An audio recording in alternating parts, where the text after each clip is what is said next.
It's the last of the new beers from Asda, and this now is a Neon Jungle IPA from Gwei Lo. But what's it going to be like? Keep watching to find out.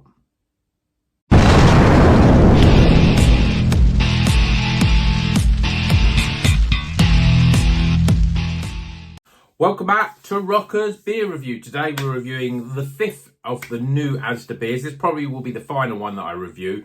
This is a Neon Jungle IPA and it's from Gwei Lo, a Hong Kong brewery. Now we've reviewed one beer from these on the channel before, probably a couple of years ago, and it was from it was in the supermarkets.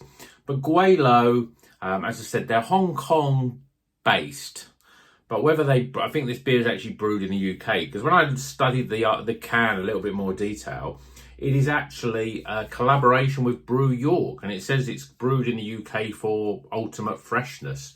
So I'm not sure all about this one of these breweries. You know, they're based there, they make the recipe, they come over and then they get someone else to brew it for them. I'm not sure how it works.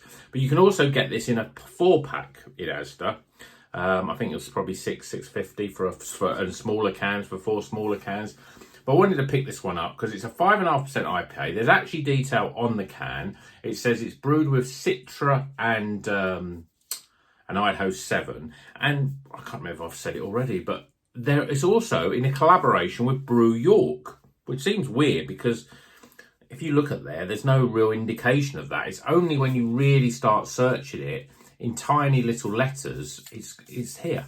And you can see the Brew York logo there. So, a bit of a strange one in background for it. Gwei Lo apparently is a slang term for foreigners in Hong Kong. So it's not exactly, I don't know where they get why they choose to just call it that.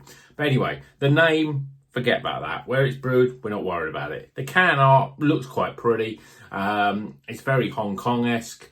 And it's Asda beer. And so far their Asda beers have been pretty good. So let's crack it open, get it in a glass. Stop whittling it on, start actually drinking the beer. 5.5%, again, low for an IPA, but the Gritchy one that was lower in ABV was actually not too bad. It does actually say the IBU, which is 11, so I'm expecting very low bitterness. And yeah, I'd say that looks pretty good.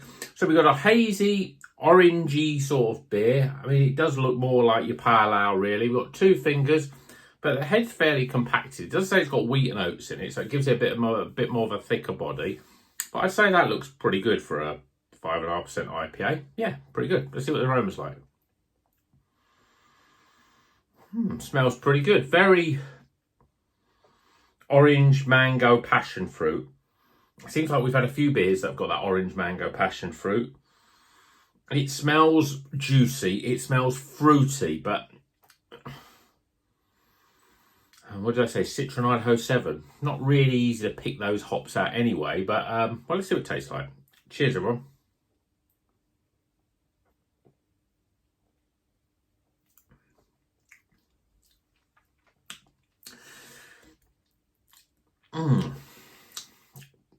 Let's have another go.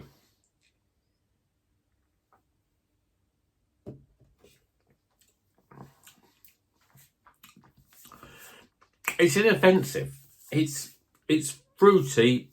It's refreshing. It's got a medium. Well, it's got a light body, but it's quite soft in the carbonation. There's a little bit of zippy carbonation, but generally it's soft. It does drink like a better, if that makes sense, but more like a pale ale that's almost like a hybrid and IPA. It's light. The flavour sort of washes itself away quite quickly. So it drinks more like a pale ale. There is a little bit of... That's why I went in again, because a carbonation, you think, oh, it's soft, but then there's a little bit of zippiness in it. And I went in again and I'm still unsure. I think it's because the body's pretty good. There's definitely wheat and oats in this. And it makes a difference to the beer. But you've still got a little bit of zippy carbonation. But generally, for an IPA... You know, it's probably too pale ale-esque, but for a pale ale, it's closer to an IPA, if that makes sense. It's really your hybrid sort of version. I mean, some breweries make some really good pale ales that I like. You know, Polly's are the best example I can give. Their pale ales are almost like IPAs. But a lot of breweries make pale ales that are very traditionally pale ale in that they're lighter, they're less complex in flavour, and they're just a refreshing, easy to drink sort of beer. And this is what this is pretty much. It's got flavours that you've tasted before. There's orange and there's mango and there's passion fruit.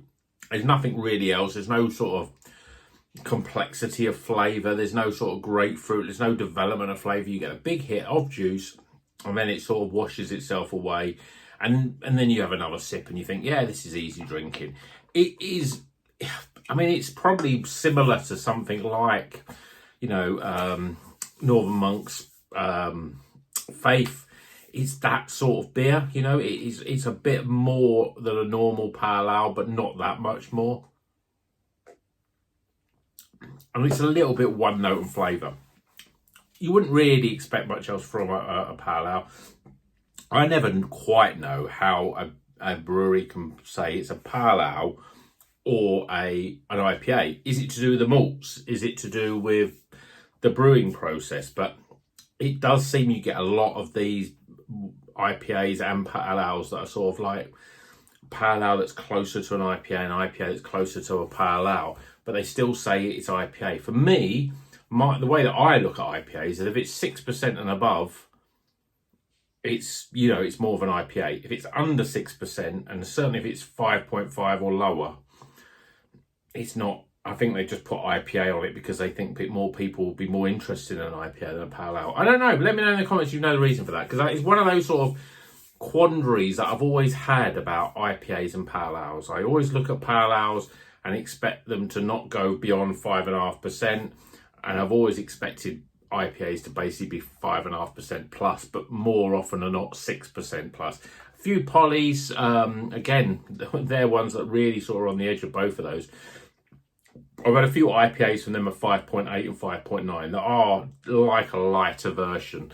I mean, we're 0.1, 0.2% from 6. There's not much in it. But if you're talking about a 5.2% IPA, yeah, it's closer to pale. But I don't know. It's probably down to an ingredient type of, maybe pale malts are in pale ales and you don't put them in IPAs. I don't know. Really let me know in the comments if you do know, because I'm not sure. But anyway, back to this beer. It's inoffensive, it's juicy, it's fruity, it's light.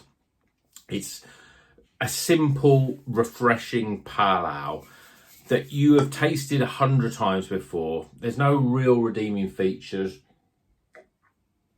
It does seem like Idaho 7 is used a lot in very sort of nondescript beers these days. It's like, we'll throw it in. It's becoming a really common hop.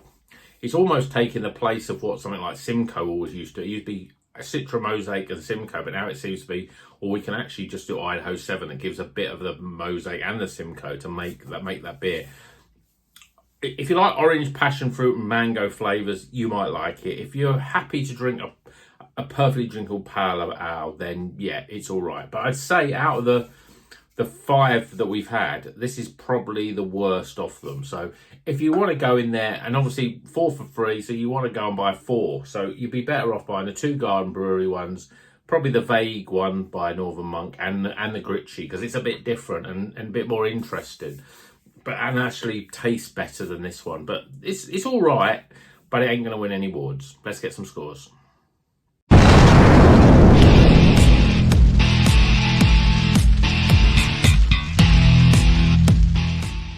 Okay, the scores are in for Neon Jungle IPA. It's by Gwei Lo and also Brew York, but it doesn't say that on the front of the can, it's just on the back.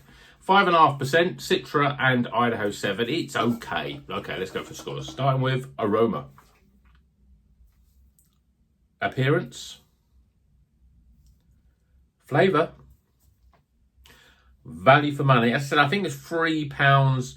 I can't think it might have been $3.25, but I think it was around that sort of price. And obviously part of the 4 for free, so you can get it quite a bit cheaper. Or you could buy 4 cans, small cans, for about $6 or $6.50. I'm not sure how that works out. That seems almost more expensive. And finally, my overall experience. Tighten the scores up. Yeah, as to be expected, it's just about hit the recommended low 70 score of it's okay. But if you go into Asda, buy this one. And if you want to buy more than one beer, then get this one as well. They go well together, them two. And then if you want to buy anything else, get this one as well. Great can artwork. It's not a bad Northern Monk at all. And then if you think, oh, I've got 3, I need to buy 4 for free, this will be your 4th one. That's my opinion, but let me know in the comments what you've had. We've done the five beers. In my opinion, I think that the Plima Double IPA was the best. I'd probably follow it with the Oseka. And then I'd probably say that Northern Monk is probably, and these close together, but that in that order. And then obviously we'll have this one last. But, you know, let me know what you think of the Asda beers if you've had any of them. Hope you've enjoyed this video. Please give it a thumbs up if you like it. Please consider subscribing if you're not a subscriber. I feel this video's gone a bit off-piste a little bit today, talking about, what am I talking about? All kinds of rubbish, but really should be talking about the beer. But it's just a beer that you will enjoy, but, you know, you've had 100 beers better, and you've probably had more beers better than you've had worse. So we'll keep it at that, shall we? And until the next one, well, you know what you're going to do. Drink good craft beer and keep on rocking.